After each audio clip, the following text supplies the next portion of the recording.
Never put too much trust in friends. It sounds harsh, but history and human nature prove it's wise.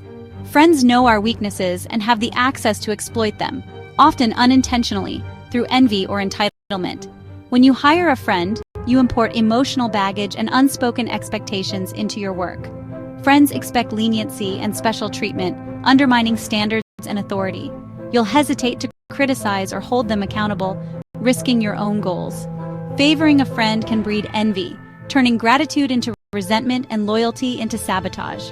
In contrast, a former enemy has everything to prove and nothing to take for granted. They see you as a person of power, not a friend, and know their position is earned, not given. This makes them diligent, attentive, and eager to demonstrate loyalty. Their loyalty is based on performance, not comfort, making them, paradoxically, more reliable. The people closest to us can do the most harm, not always out of malice, but because of the complex emotions friendship brings. In power, trust actions over history.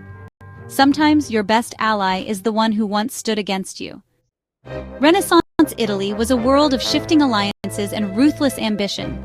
Cesare Borgia needed to pacify a lawless region, so he chose a former enemy, Ramiro di Orco, for the dirty work. Di Orco, knowing his power depended on Borgia, was brutal and efficient.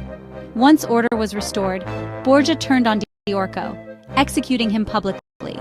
This act satisfied the people's hatred and distanced Borgia from the cruelty.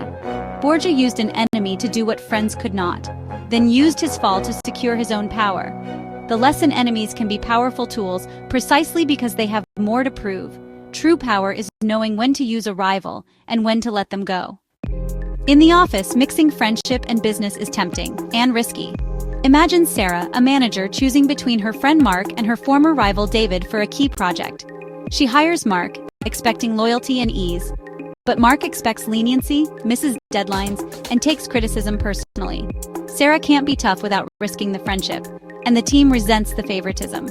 The project suffers, and so does Sarah's authority. Friendship clouds judgment, standards slip, and resentment grows. If Sarah had hired David, he'd have no expectations, just ambition to prove himself. He'd work hard, respect boundaries, and earn trust through results. A rival's motivation can be a greater asset than a friend's comfort. In business, respect and results matter more than shared history. Sometimes the best hire is the one with something to prove. This law isn't about abandoning friendship, but about being strategic. Set clear boundaries with friends.